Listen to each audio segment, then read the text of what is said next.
Cool.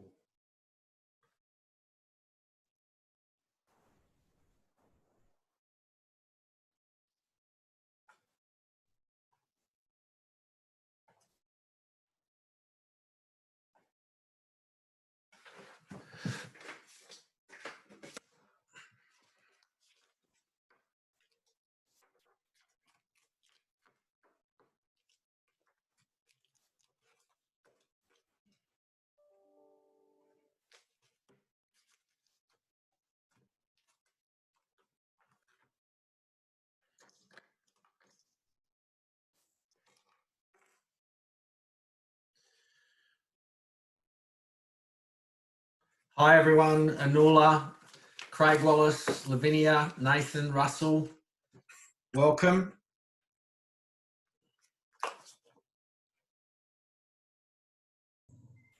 How you going, Glenn? Lovely to see my own team joining me for this. Very impressed. That's why we're the favourites. Yeah. There's no favourites in this team. Hope everyone's doing okay. I'll take a roll call as people join. Hope everyone's going well. So we have, so shut my door.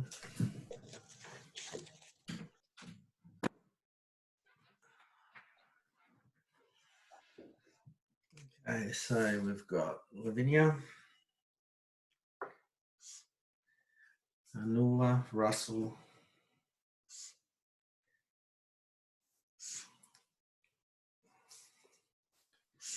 Nathan, Craig Wallace.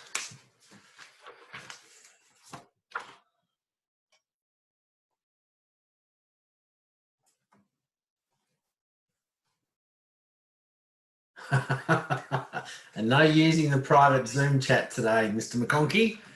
I'm going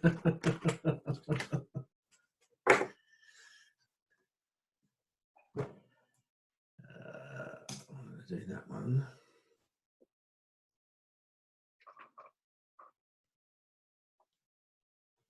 Do that one. How does that work?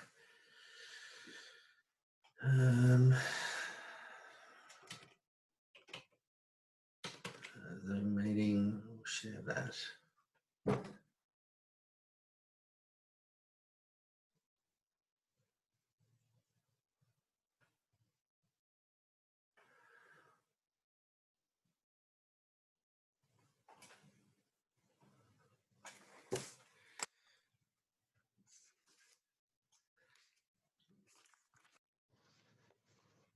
Where's the time?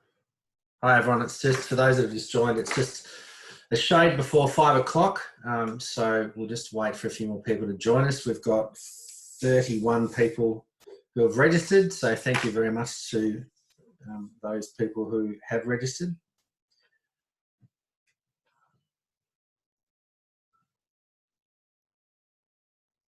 You can take advantage of the Zoom group chat.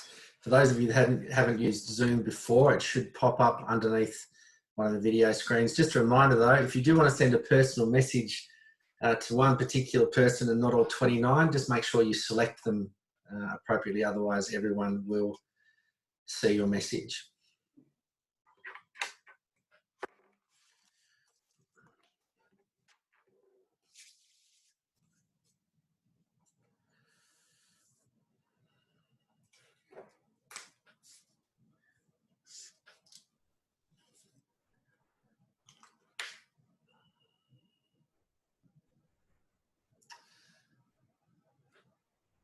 Hello to Craig Marnie, who's just joined us. Also Phil Dunstan, welcome. Just going through the preliminaries of taking the roll call, and we'll start just right on 5 o'clock. A couple more minutes to go.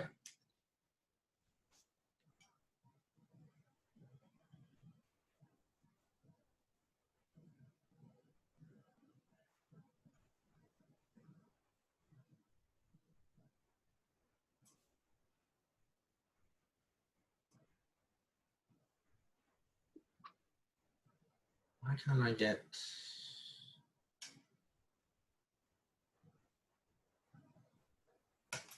Ah, there we go. Oops. Go backwards.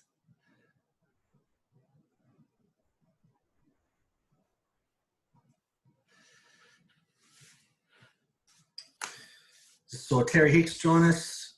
Hey, Terry. Also, Richard Lavich, welcome. Daryl's just joined us as well.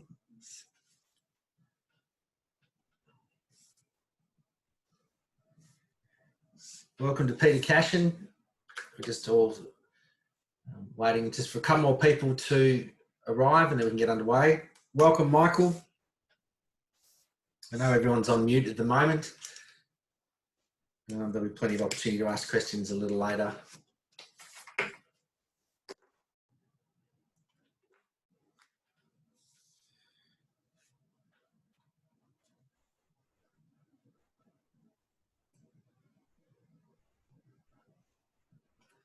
So we've got Chris Wilson. I saw Jeff Franklin and also Kurt just joining us. Welcome, everybody.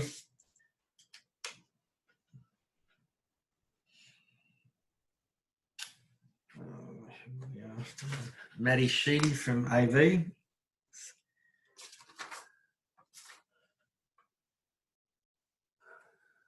Daniel and Chris Boylan. Daniel Schneiders. So about 3 or 4 more people due to join us and then we'll get underway.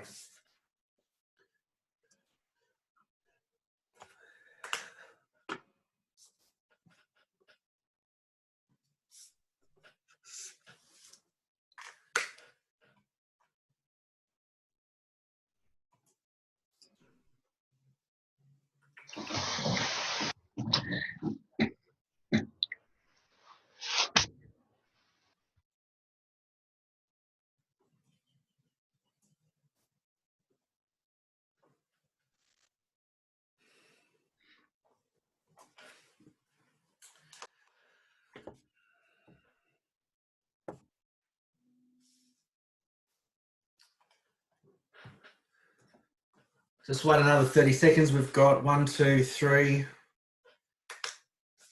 Richard's here, Phil Dunstan. I saw we've got 4 people still to join us who had registered, so I'll give them the opportunity. Go, Daniel. Hi, everyone. Hi, Phil.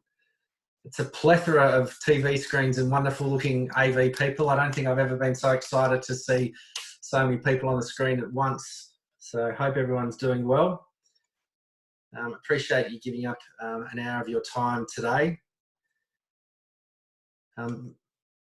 We will kick it off. I'll just let some more people in as the session proceeds. Well, big welcome. I've got a PowerPoint presentation which I will share with everyone at the end of today's session. We'll get that up on the screen right now.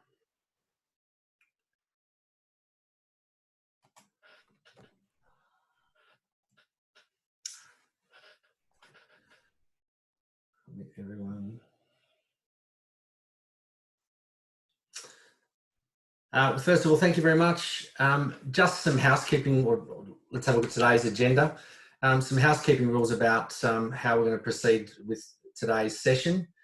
If I can just drive this, here we go, which will take about 2 minutes. I also want to talk very briefly around the current situation with venues, local councils and state governments and how they all fit together to get to this return to play document.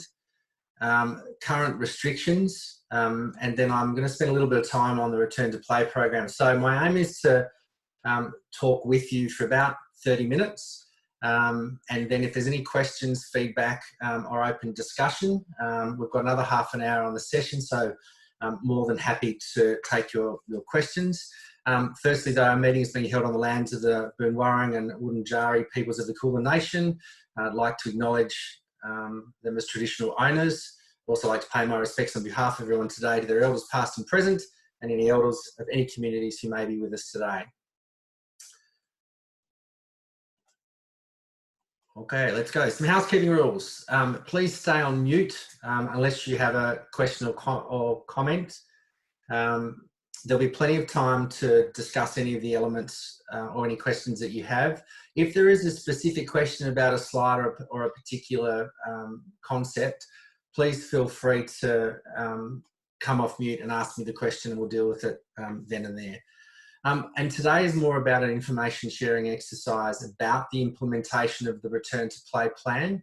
I just wanted to put a stake in the ground and say, one of the challenges that I'm going to talk about is we're not here today to actually discuss or approve variations or exceptions to the return to play plan. We've been pretty fortunate in the sense that the ease of restrictions for physical activity has actually moved faster than a lot of people had anticipated. And one of the challenges we have as custodians of the sport is to make sure that where possible we're able to implement those restrictions. The Premier, the government, Sport and Recreation and now Council have made it very clear that if in the unlikely event there are some breaches of the training protocols and the transmission or the community transmission rate of COVID-19 increases exponentially, then they have no qualms about re-implementing some of the restrictions that have already been in place. So I just ask you to bear that in mind. Also very cognizant that the current RTP plan, Craig Wallace, could you do me a favour? Could you jump on the phone to Peter Barrett? Looks like he's having difficulties getting into the meeting because he's got seven entry fees. Thanks mate. So the current return to play plan, which we submitted to government last week and shared with everyone, is actually currently restrictions for 10 people. I'm well aware that those have been updated to cover 20 people from the 1st of June, and we'll be making those changes. And we're also working on a weekly basis with SRV and government on any other relaxation of restrictions. But at this stage, the only thing that will be changed on the 1st of June is the number of people that can participate in a physical activity. Lastly, just to let everyone know that you are being recorded. There are a number of people that unfortunately couldn't make it today. So we'll put a copy of this up on the Aspect TV YouTube. Okay. Let's see if I can work this. Here we go. Based on the advice from the Premier around the 13th of May, and I've probably got these slides back to front. I do apologise. Where is it? I do. Just quickly wanted to talk about how we got to this particular position. Venues, councils and state government. So all the venue operators, in particular local council, closed a lot of the venues around March as a result of COVID-19. Throughout that period of time, a number of committees and groups were set up at various levels, state and federal government. State sporting associations were convened once a week on a Monday, and we've been talking about the various impacts not only on community sport but high performance sport, on in particular the effects the restrictions are having. About mid to end of April, there was a big shift around return to sport and preparing for what that actually looked like. And we weren't advised until mid-May that the AIS had been working with a number of national sporting organisations to make some recommendations around what the return to sport would look like. And in the return to play pack, if it isn't there, I'll make sure it's there. But there is a link to the recommendations which set out 3 levels of how to return to sport. And those 3 levels basically start with commencement of outdoor training sessions with a coach or with one training partner, no sharing of equipment, etc. The second stage is a B level, which is full training. And the only recommendation from the AIS at this stage is avoid running in slipstreams of others. And the third, which is level C, is full training and competition. Bearing in mind that there will be some required changes to multi-event rooms and also call rooms. And of course, all of this was subject to approval by each individual state and territory government. So there was a set of guiding principles, and as we're all aware, and I don't need to go into various details, but each state and territory has conducted their own relaxation of restrictions at various stages. There's lots of commentary around it. Where we're at the moment is we're still in effectively stage A.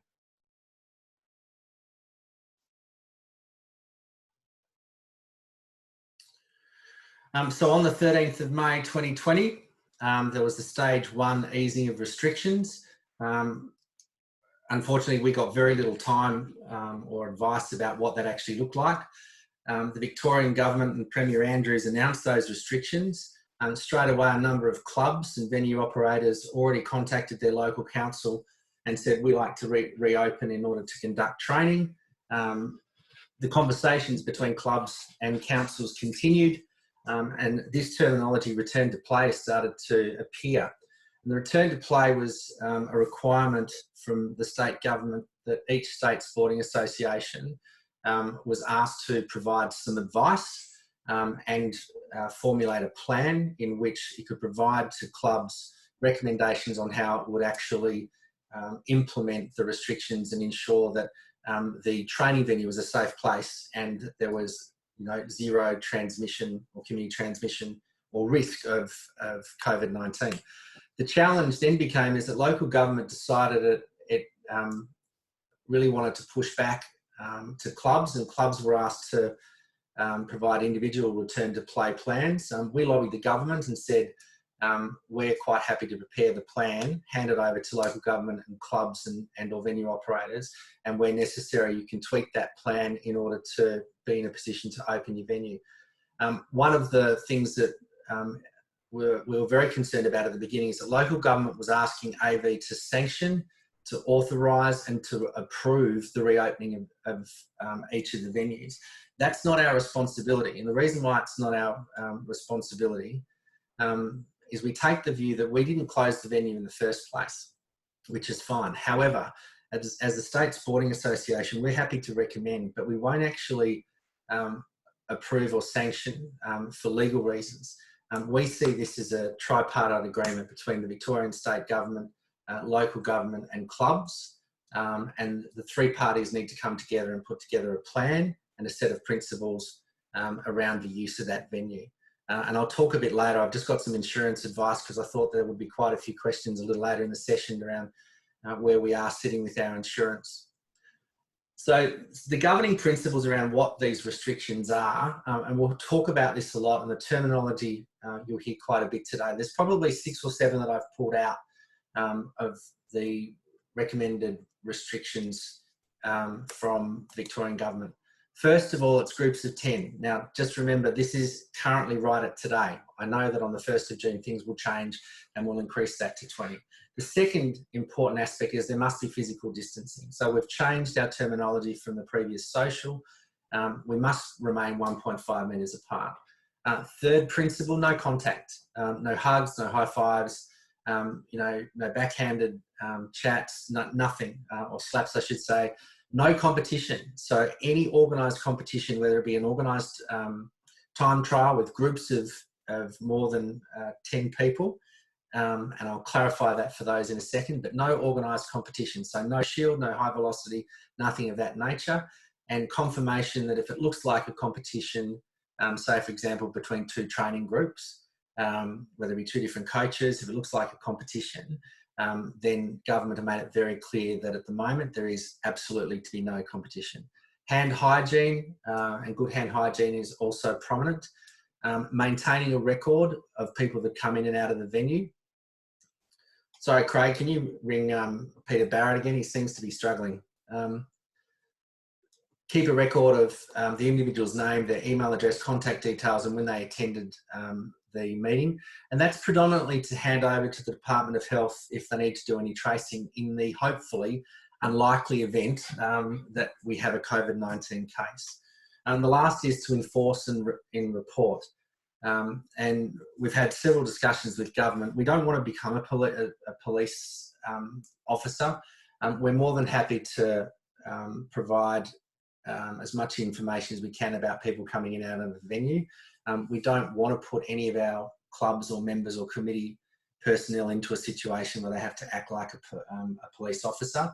However, we're going to recommend a couple of tasks later on, particularly around your clubs, where we're going to encourage everyone to come along on this journey, because the sooner we can get through and show that we can deliver the first round of restrictions and we can maintain the low levels of COVID cases, the more likely that we will be able to move into that B category that I referred to before and resume competition.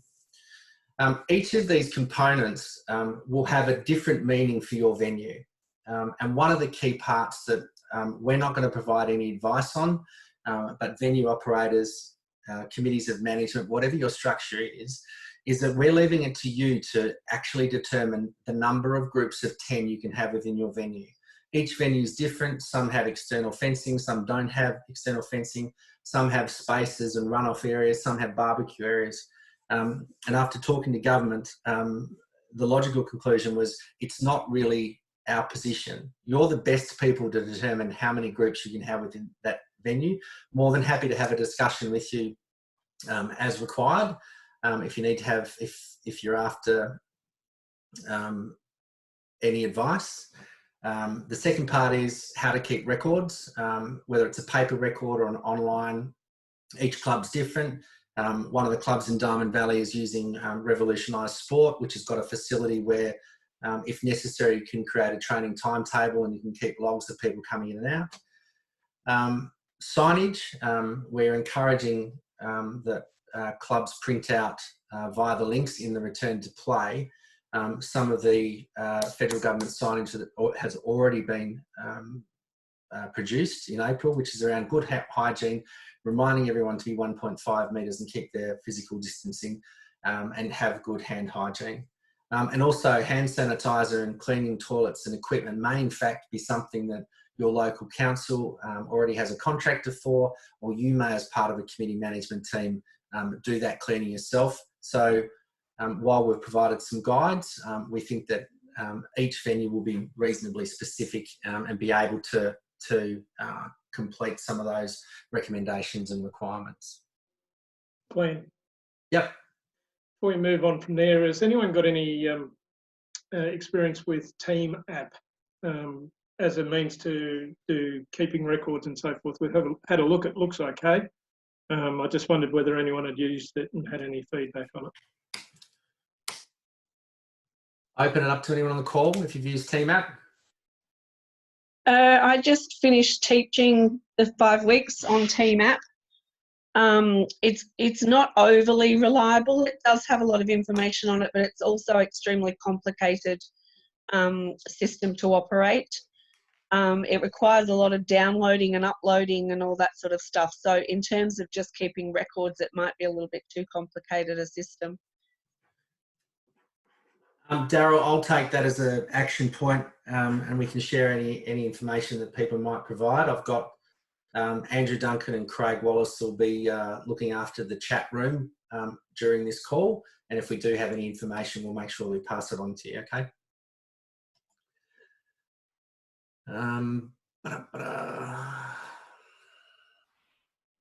Just making sure we've covered off. Does anyone have any other questions so far before we get into the specific return to play program?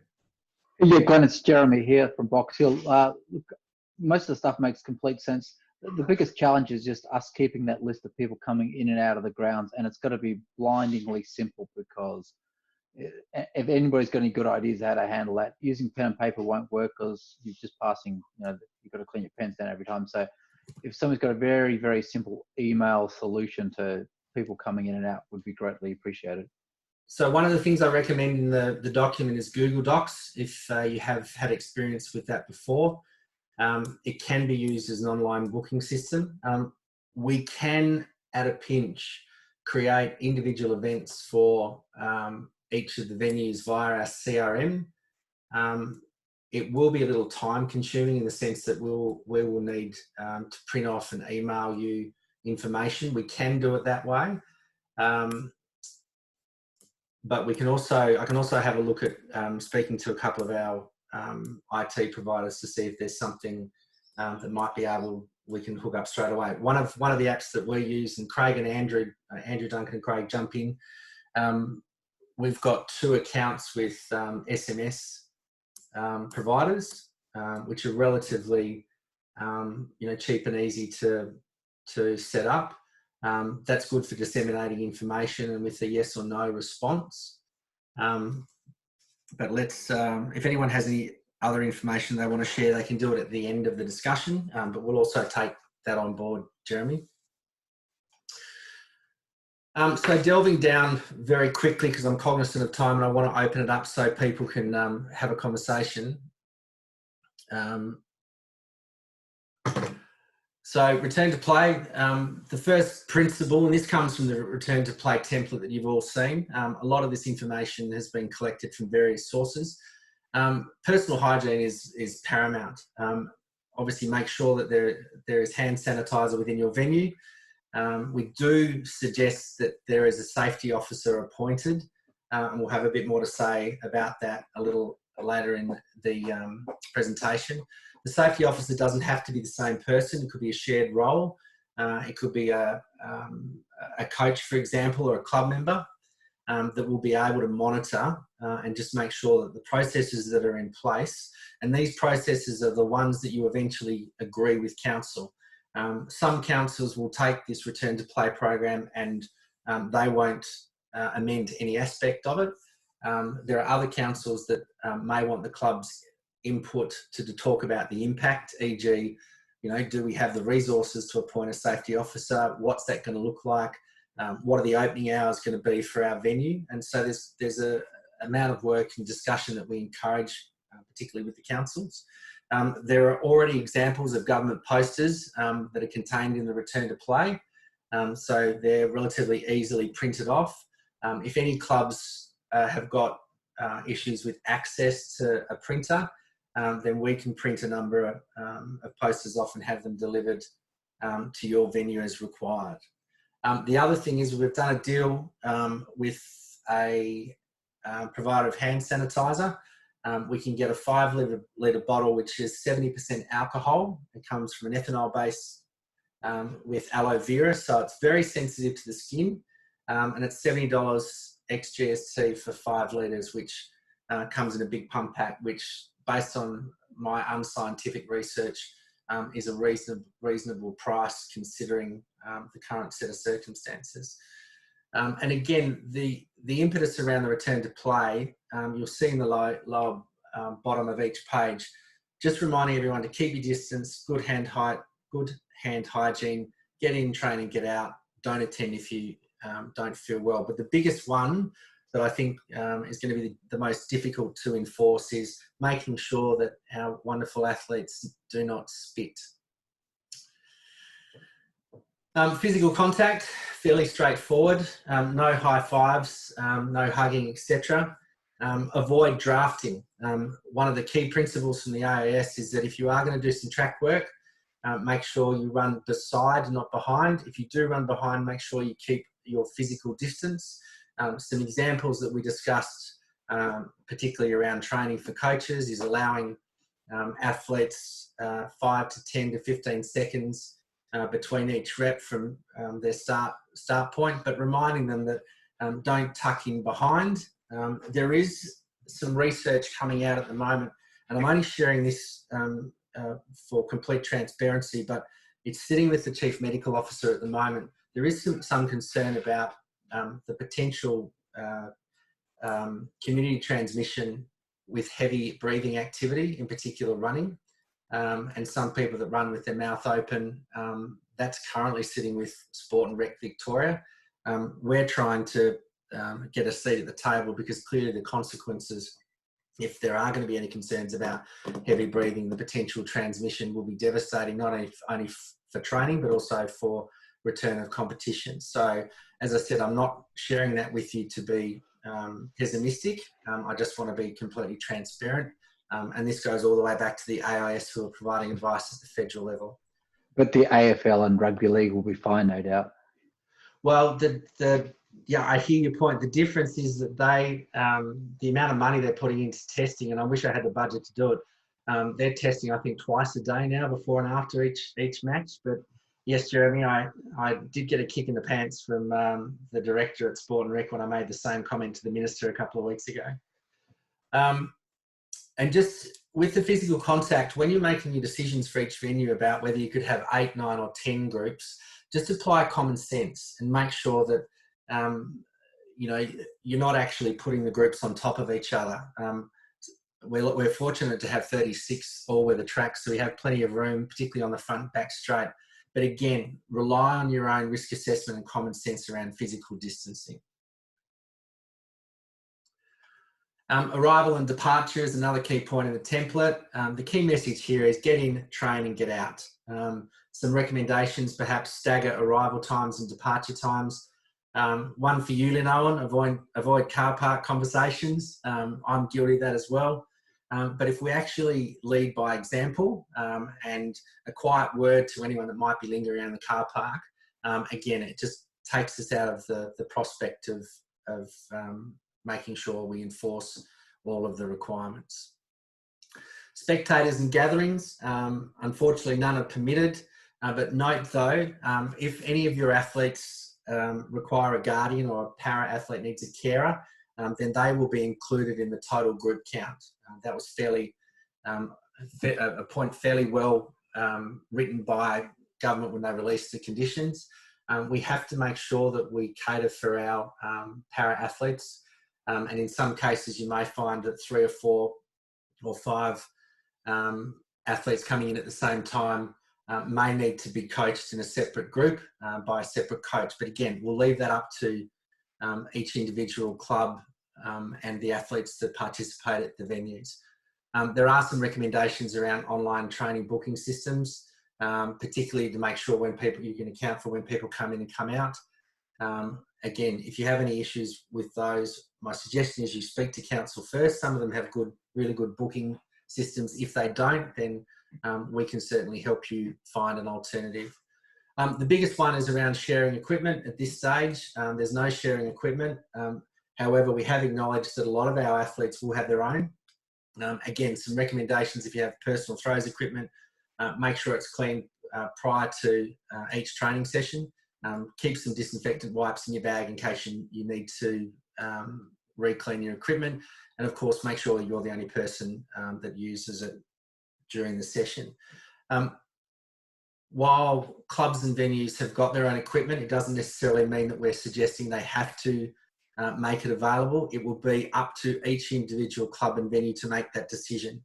And each of these components, you know, we strongly encourage you to have a serious think with your committees or with your groups under your management committees to see whether the recommendations are able to be put in place. If they aren't, and it's simply too hard or it's onerous, then I think everyone understands that you may not offer at this stage that particular discipline. And when we look at high jump, pole vault, and long jump, which I know a lot of people have got views about, at this particular stage, where we are is that for those particular disciplines, it is one person at one time using pole vault mats, high jump mats, and long jump with a recommendation. Now, you'll see in my return to play for those 3 events, we have sent it up to the Department of Health and the Chief Medical Officer for approval, and we are continuing to lobby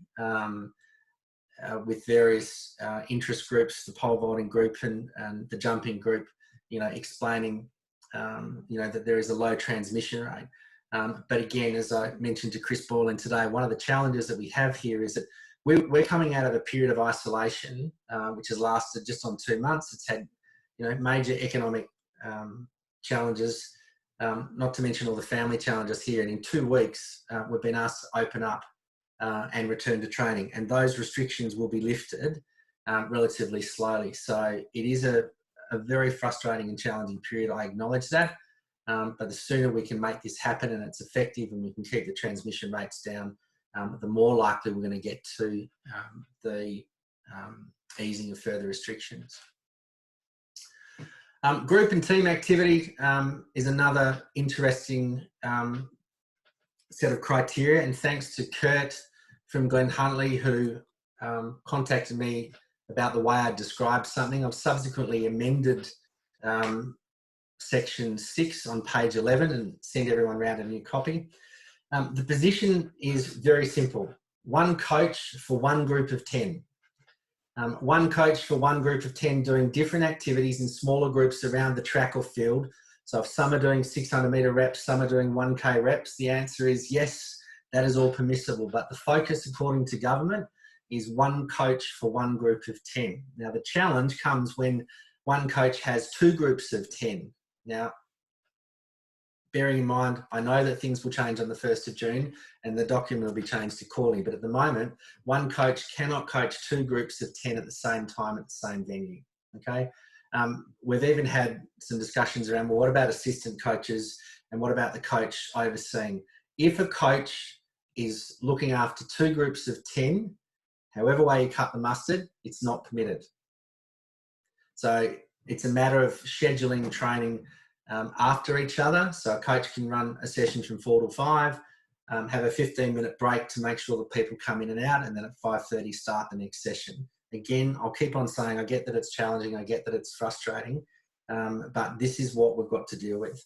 So just a reminder, the amendment, which you can see in yellow on the left-hand side of the screen, for all future amendments, each document will have on the cover page an updated amendment schedule, and then where the text or the paragraphs have been amended, they will appear in yellow so that you can keep track of any of the changes. Anyone have any questions? I know the group and team activities are probably a big one, so I'm quite happy if one to give myself a chance to have a sip of water, but if anyone else has got something that they would like to add, feel free.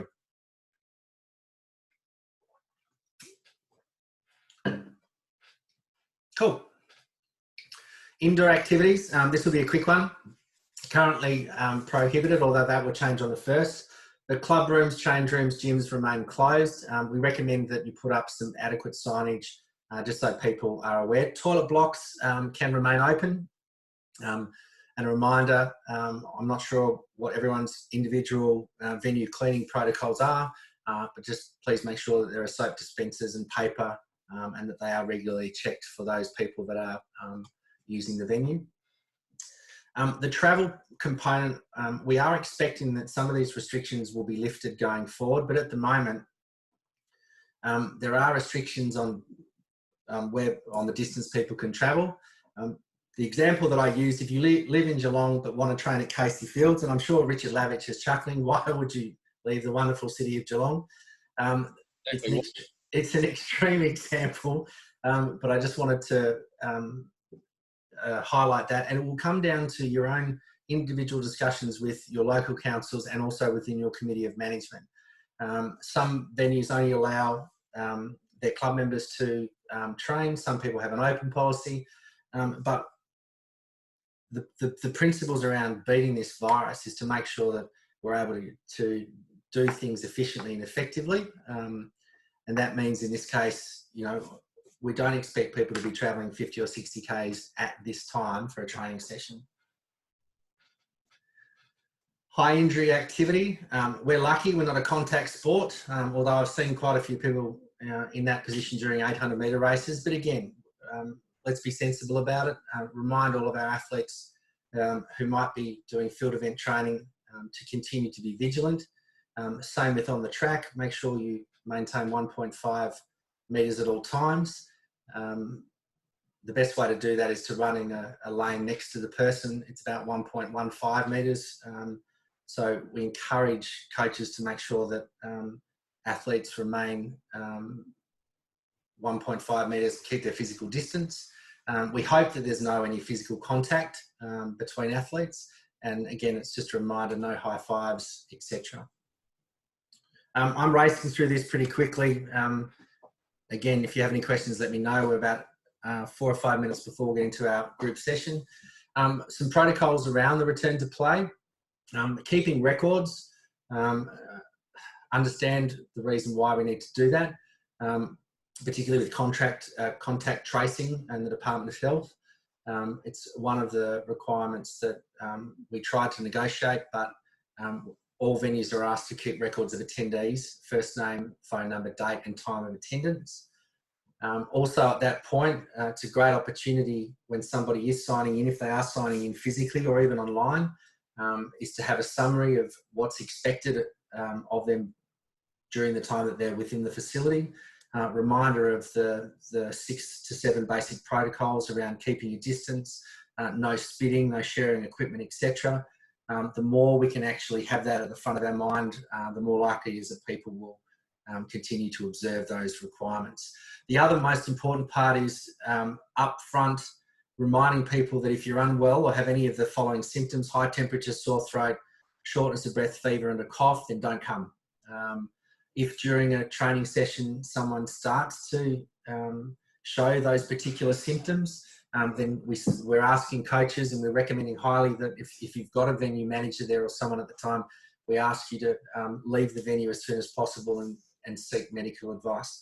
Now, this is all under the pretense at the moment that our transmission rates are going down. We're seeing less and less cases again, but predominantly this is in place to protect all of us in the event that there is an increased outbreak. Communication, all of our clubs communicate well with your individuals. For us, it's a key pillar.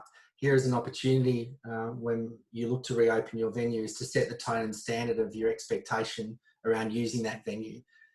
Also highlight the importance of the restrictions on return to play, remind everyone that they have a role to play in making sure others follow the rules. And you see it all the time on the news, the number of people that are at Bondi Beach, etc., which doesn't go too well. We just need to keep on reminding everyone that this is part of our life now, and until restrictions are eased at a later date and we're able to go back to, semi-normal activity, we all have a responsibility to just say, hey, listen, sorry to intervene here, but just, we can't have any physical contact. We can also, AV can assist with any email distribution. If some of the clubs don't have a facility to send emails, we can quite easily do that. More than happy for you to provide us with the email content, and we'll send it out to all of your members as and when required. Some coaching protocols. Clearly, our coaches are going to play a pivotal role around managing, around enforcing and reviewing the way that we use our training facilities. It's up to our coaches to manage the group. They must keep vigilant, and we ask them to enforce the rules. Some of the biggest ones is just changing our behaviour, particularly around spitting. And if athletes are unwell at any point in time, then we strongly suggest that they do leave.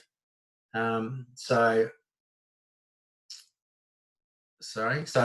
again, when we're communicating to our coaches, we will do it at the AV level and invite our coaches to become our representatives to make sure that their training sessions are conducted in accordance with the rules. We will, when necessary, provide contact details if there are any issues or they need to have a conversation about how to deal with an enforcement issue, or if they're dealing with a disgruntled parent. We're more than happy to do that. However, we're hoping that we don't get to that particular point. Also in the pack is, this is the Sport Australia template. This is the attendance register. Again, we can print off these resources if clubs don't have the capacity to do that and provide them to you. And there's also a number of resources on page 4 of the return to play, which is right at the front of the document, also on our AV website. And also you can contact any member of the AV team who will be able to direct your inquiry to the appropriate place. The last one is in relation to cleaning protocols. Again, I mentioned that some venues have got, so I'll start again. Some venues are fortunate enough to have their facilities cleaned by council. Some management committees may have contracted cleaners.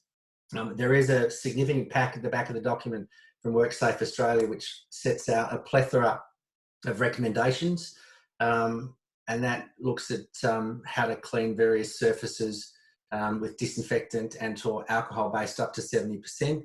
I understand that it's intensive, but the more information that you have, we think it's easier if it's in one spot. If you do have any questions about cleaning protocols, we're more than happy to answer any of those. So before I just talk about insurance, does anyone have any questions so far about any of the matters raised in the return to play? Yeah, Glenn, you talked about recording. The 2 tracks that I'm currently coaching at, there's an awful lot of general public there. What are we supposed to do about them? Effectively, the responsibility will be the council. Council will have to adopt the LGA, the Local Government Association, has a task force group with the state government.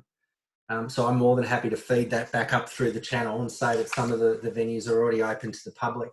I don't know, are there any groups that meet to manage this venue, Craig, or are they all just... Well, the new one down at Mornington basically doesn't have a boundary fence. It's only got like a keep them off the track fence. And when I went back there to coach, a week and a half, 2 weeks ago, people were jumping the fence, and some people had actually cut, with bolt cutters, cut off some of the padlocks to open up a couple of the gates. Okay. So, it's almost impossible to keep them out because there's just no way to. All they've got to do is jump the fence. My recommendation would be 1, report to council. That's the first thing. I'm more than happy to speak to council after you've done that. But I think the impetus here is what is it that you can do as a coach and or club representative to make sure that the people you know of in your group are protected. And if they follow those particular rules and you've got a record of when they come to training, etc. The other alternative is in the short time or the next couple of weeks, is there another venue that you can train at if people don't feel safe? Right. Okay. And look, unfortunately I don't have it's really back to the council to, or whoever the venue operator is to put the rules in place. Perhaps it's something we can talk about offline tomorrow if you're free. Yeah, if you want. Yeah. I can perhaps contribute a little bit. I had a conversation with our council today on that point. Where I'm at Doncaster, we have gates, we could lock them, but we're not allowed to by the council because they want to maintain it as a public venue, even in times that are allocated to us for exclusive training sessions. They've always acknowledged that we can tell people to leave, but they've never really helped us in any way to do that. But I raised the ante a little bit on the back of this COVID thing. And basically, the feedback I got was we're going to apply to the council in writing that we can get it down to just 1 gate open so that we can have somebody at that gate with all the signage. And then he said that if somebody, when told that it was a closed training session, not open to the public, made a scene or just simply barged past or whatever else, that we were to call the police because they are not actually breaking a council regulation at that point. They're breaking the law and subject to fines under the COVID restrictions because they're then changing the safe regulated situation that has been created for training there that we're all working through at the moment. They're not complying with the COVID regulations under that basis, and therefore police should be called to come and remove those people. And unfortunately, I think that... Sorry. I'm done. And I thought someone else was going to jump in. Unfortunately, there's going to be a small group that will try and run the gauntlet around the rules. And it's great to see that you got advice through the police. Sport and Rec, through the director, Peter Betson, has said on several occasions that, the police and the police minister are there to protect everyone. And if you do have any COVID-19 issues, then they're one of the first ports of call. So I would encourage that, don't put yourself in the firing line or potential injury if you do have an altercation like one described before as an example. Go to council. If not, call the police. Does anyone else have any other questions or comments so far? I hope I haven't gone too fast. Glenn, just with regards to down at Landy Field, as you well know, that's an open venue, and the council's quite adamant that's being an open venue to anyone in the public to come and train at basically any time between 7 a.m. and 7 p.m. So it's very difficult to try and, from our athletics AV point of view, to be controlling our people, their own little aths, as to them coming and going. It's an open venue, and the council's quite adamant about that. Like we were down there today, there's people coming and going. There's no controls with regards to who comes in the gate or exiting or anything like that. So, You know, you talk about information and things like that too. So have they kept in your communications? Have you emailed the club membership? Have you emailed the clubs, and have you emailed the councils, which may be looking after our venues? So the first, very good question, 3 parts. Firstly, we've provided the return to play policy for those councils that ask you as club representatives that they require one. There may be councils that don't ask for it. If they don't ask for it, then there's no obligation for a club to administer it. However, some of the rhetoric and some of the explanations within the policy, you know, we believe will provide some protection for our members. So far, the draft policy is sitting with the advisory group for Sport and Rec. It is a document prepared and endorsed by the Board of Athletics Victoria, although it has draft on it. It is there for use by clubs. It is also ready for use by councils. So if you are, if you're a part of a management or group or organisation that runs the venue and you're required to use or present a return to play template, you are more than welcome to use the one that we've provided. Again, I would strongly recommend that you have a discussion with the sport officer within council to say, do you require us to comply and provide all of the recommendations? The second part is that the council may use its own return to play template. We only know of 1 out of 60 odd councils that are in that position. Majority of them are coming back to the state sporting organisation and asking for us to provide that return to play template. And the last one, Richard, is, you know, your current situation. If they're very happy for it to be open, you know, from a legal perspective, it puts Geelong Athletics in a better position because they can communicate to all of their club members, and we'll be sharing the return to play document next week with everybody. And just a reminder, I'll just talk about club members in a second. We'll be sharing it with our membership. And making sure that people read the document to be not only aware, but have the information to make informed decisions. So if they are training and they find they're in a situation where people aren't, they can't train with physical distance, then it gives them an opportunity to one, go back to council and say, well, hang on a minute, I'm doing the right thing, they're not. Now, the biggest challenge around all of this, and I'll talk about insurance in very shortly, is although membership is open at the moment, it hasn't been compulsory, nor have we pushed compulsory membership. But the next topic around insurance, the insurance protection that we provide in our membership is only provided if you're a member. And I'd also ask you to have the discussion amongst your own clubs and your management committees, particularly around your own club membership, if you are allowing people to come back and train. And I don't want this to come across as a push for membership. That is not what we're saying.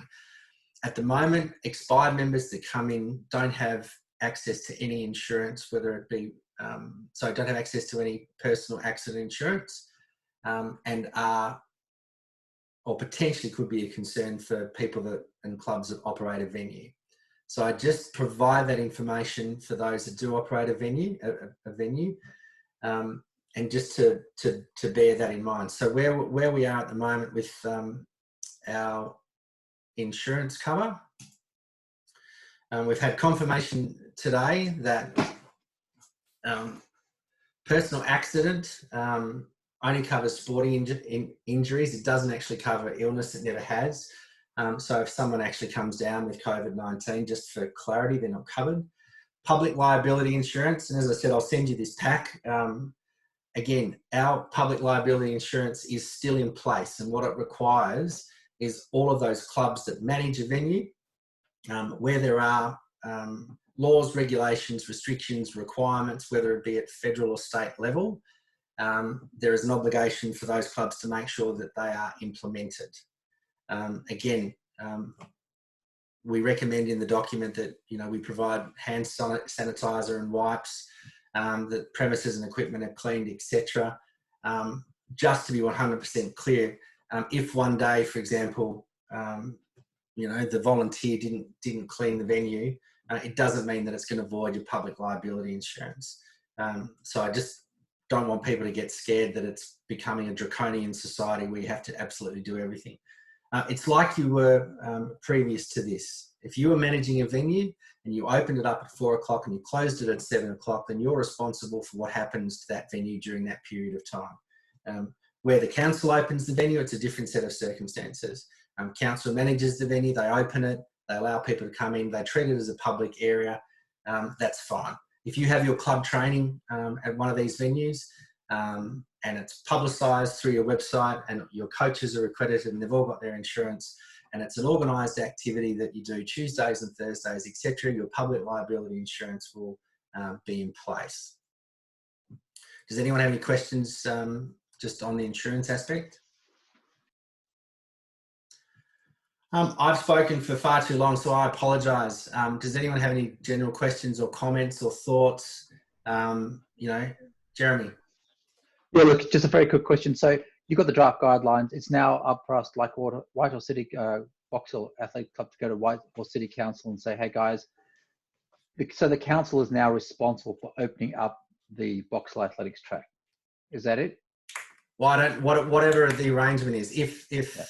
From our, to give an example, a council has come to us and said, we want you to authorise the reopening of the venue. And I've gone, no, that's not our role.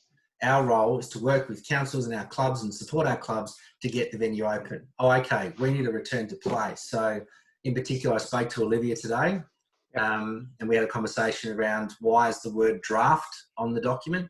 And I explained that it's a living, changing document that'll come off in one of the next iterations.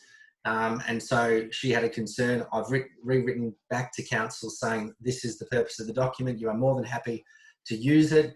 You can use all of it or parts of it, work with your club, you know, really sit down and if you look at it, I don't know what you thought the first time, but my team were like, geez, there's a lot of initial obligation and additional responsibility in this. But I encourage you to talk to council and say, look, you know, this is a set of recommendations. There are some things we can do and some things that we can't.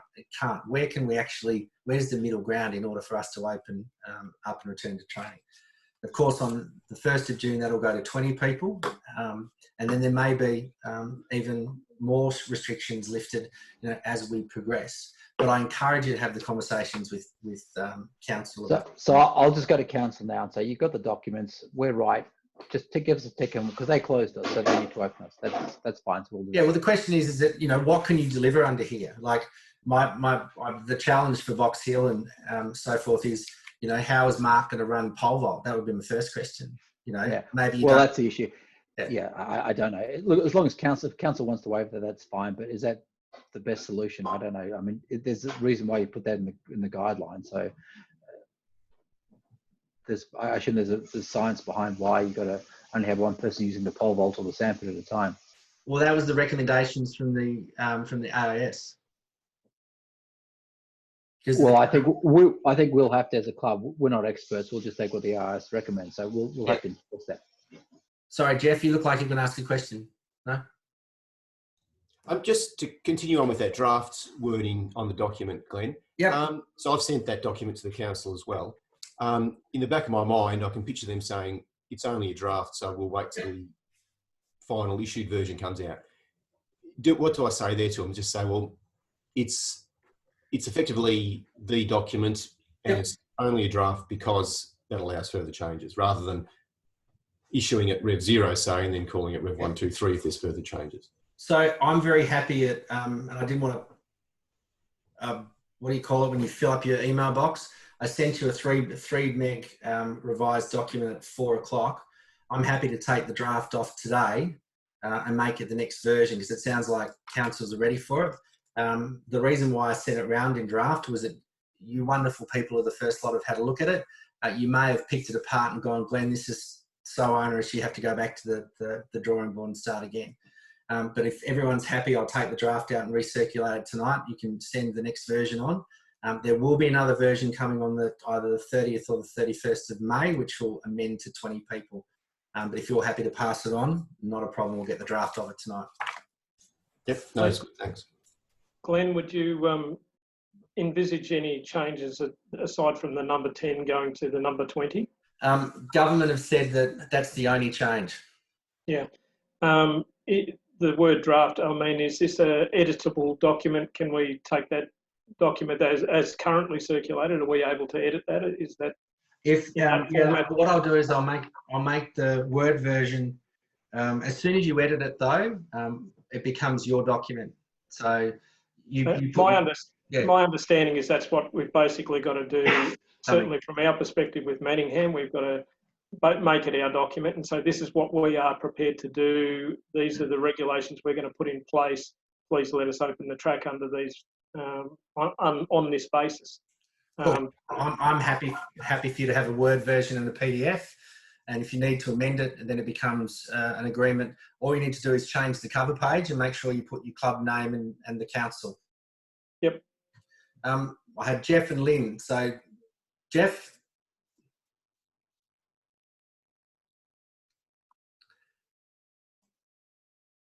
Sorry, you're right. Am I right now? Yep. Good. No, look, I think most of my queries have been covered, Glenn. Just an observation. I think every venue is different. Yeah. Every single venue is going to have its own peculiarities. And in the case of Ivanhoe, we're training in a Chelsworth Park in an open parkland, which is lovely, but it also invites dog walkers, which you're familiar with. It invites footballers, soccer players, and just people enjoying the wonderful aspect. Yeah. So you can't, and there's no fences, there's no gates. So in terms of maintaining a listing of athletes, then I think it's really just something that each of us has got to deal with their own circumstance and produce a listing that pertains to the group of athletes or people that we're coaching. And you've just got to ignore, at the moment, on a common sense basis, the others, because the others, in my case, are substantial. Yeah, absolutely. And look, that is probably the best description for Chelsworth, where I do walk my dog, and I have run into Jeff on several occasions. And there's probably close to 1,000 people that congregate over the 4 venues. So again, the emphasis would be your coaching group of 5 or 6 who you coach all the time. You'll have their contact details. They will be required if, in the unlikely situation, one of your crew was diagnosed with the virus. Yeah, that's right.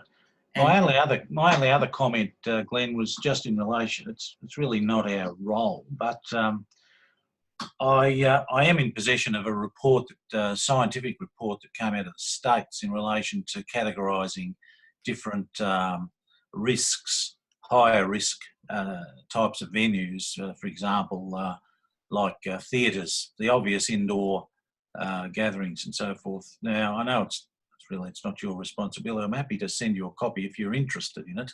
Yeah, it goes on. It's quite lengthy, but it also talks about the fact that this particular scientific study concluded that anybody running past, huffing and puffing, for example, on a track, and running past walkers or in that vicinity, that the chances of picking up the virus were extremely, extremely low.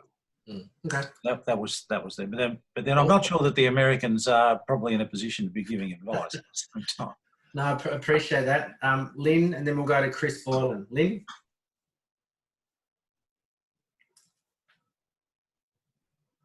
Hang on, you're on mute, so you'll have to unmute. Yeah, hopefully that report wasn't written by Donald Trump. I just go back to the one thing that is concerning me, because I am involved with the management body and I can see why all these things are needed. But probably the management body ones, we function on we pretty much pay our way each year, and what is collected in excess, goes back into refurbishing and updating the venue. But I'm very conscious of the fact that there's a lot of extra cleaning involved in there. And at the same time, as a venue, we're not actually making any money because there's nothing happening. We're not hiring it out. We're not getting those booking fees. So for some of the management venues, I mean, I can see us, if this is long-term, actually handing the whole thing back to the council at some stage, because it won't be viable anymore. So there are 2 on the I don't think, Maddie, are you on the call? Can you just confirm where you put the current grants that were released yesterday? Clubs are entitled to $1,000 out of the 40 million, or can apply for $1,000 out of the 40 million that the Victorian government released on the 15th, on the 20th of May. Maddie, are you still there? Yes, I am. So it's currently listed on the second tab of the slider on the front page of our website, and also then in the new engagement hub under grants and funding. Excellent. Thank you. So Chris Boylan, sorry. Yep. Hope you can hear me. Yes.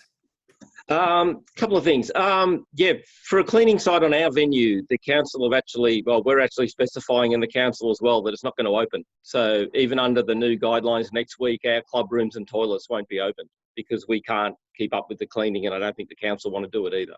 Right. On the other side, our venue is open to the public all the time. Not just various tri groups and all sorts that are using it at the moment. We also have other athletics clubs coming down to train. Yep. How does that fit in with them if they're using our venue? They don't know what those regulations are that I guess our council may have set. And if they're coming down to train, I know there's at least 2 or 3 different other clubs that are coming to train at Collingwood because it's open. Yep. Is AV going to basically put out these guidelines to say if you're going somewhere else, you should be using these as well? We can put out the template as a set of recommendations. More than happy to contact council and remind them of their potential liability in the event that there is a case. And it raises a really good point. I'm more than happy to get involved with individual clubs and management groups and councils to have a discussion, a one-on-one discussion over the next couple of weeks with each of the sporting officers, just to reiterate the responsibility and concern. Now, if council turn around and say, you know what, that's okay, it's a public area, that's fine, they've left it open. We will be sending this information to all of our members. But again, the challenge for us at the moment is we'll send it to our current members who have registered, plus our expired ones from last year. And we hope to hell that we pick up, all of those athletes if you can see the potential problem here, but we pick up as many athletes as we possibly can. We'll also send it to all of our coaches, who will presumably also be the second layer of ambassadors for those venues. And again, as I said to you, because I'm more than happy to talk to council about it to cut through some of the concern. Thank you. Anyone else? Daryl again. Yeah, sorry, just that I've been knee deep in this stuff for a couple of days trying to get around it. When it comes to our members, because ours is open to the public already, and what we're looking at is the terms on which we can get to have access to our previous tenancy, if you like. Yep. So tenancy was suspended, so now we're getting it back by complying with all this stuff. So as part of that, we're looking to obviously control our specific time of our tenancy, our training session times, and then make them exclusive. We're looking at also making our it only open to members. Just we're going hardball on that. We have a training membership, so they don't have to sign up to a full membership. Yep. In the short term. We can upgrade to a full membership later when and if we get back to full competition and everything else. But in the short term, we expect them all to sign up as training members to bring them back into insurance. And as a measure of control, because you do get people from other clubs who come and train with your squad or whatever else. Well, if they want to train with our squad at our track on our session time, they pay the fee, and that's a measure of control. And yeah, it's tough and it's not ideal, but it's not that big a hardship either. And I think to reiterate, we're going to have various iterations of the return to play template. There are some that will adopt its entirety. There will some it just won't apply to. But again, it hopefully has enough content in it that if a council is saying, and you have the fortunate situation to be the sole user of that venue, if council is saying you can only open if there's a return to play template signed, hopefully this will give you the opportunity to do that. But where you're in that shared set of circumstances, then it's up to council to say, well, if you have an open venue, fair enough. But I'd encourage committees, particularly in the case of Doncaster and, you know, Chris, when you get things up and running, your committee as well, to pick the components, and it may apply to you too, Lynn. Pick the components that you can deliver, and it may just be the communication aspect. It could be reminding all of your members to practice good hand hygiene 1.5 and training in groups of 10. That may be the limit, you know. So does everyone understand that if there's an imposition from council, here's your return to play? If not, water it down and do what you can. For those people that don't have a video, any other questions? Because I can't see people putting their hands up. So any? Yes, Glenn. Hi, Richard. Yes, sorry. Just a couple of things. One is the jumps restrictions to be confirmed by the Chief Medical Officer. Yeah. What's the time frame on that to be confirmed with regards to 1+1 for those jumps? It's a very, very good question. I was promised last Monday that the advisory group and the Chief Medical Officer's team would look at the requests very quickly. However, the information around one person per apparatus came from the AIS's guiding principles for return to training.